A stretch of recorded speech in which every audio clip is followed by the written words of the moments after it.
ঠাকুর ছিলেন নানা ভাবের রসিক।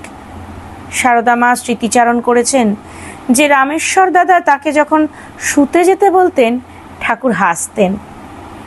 সেই সময় একসঙ্গে শুতুম আর সারা রাত গল্পেই কেটে যেত। মা বলেছেন যে তারা তখন এক শয্যাতেই শুতেন। স্বামী সঙ্গ লাভের সেই তার প্রথম অভিজ্ঞতা।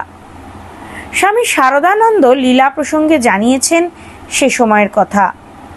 শ্রীরামকৃষ্ণের সাহচর্যে নিজের হৃদয়ে সারদা যে অপার আনন্দ উপলব্ধি করেন, তার ফলে তার চলন বলন আচরণ ও সকল চেষ্টার মধ্যে একটা পরিবর্তন এসেছিল। অপরে হয়তো তা দেখতে পেত না, কারণ উহা তাহাকে চপলা না করিয়া শান্ত স্বভাবা করিয়েছিল। সারদা মাও বলেছেন, হৃদয়ের মধ্যে আনন্দের পূর্ণ ঘর যেন স্থাপিত রহিয়াছে। ওইকাল হইতে সর্বদা এইরূপ অনুভব করিতাম।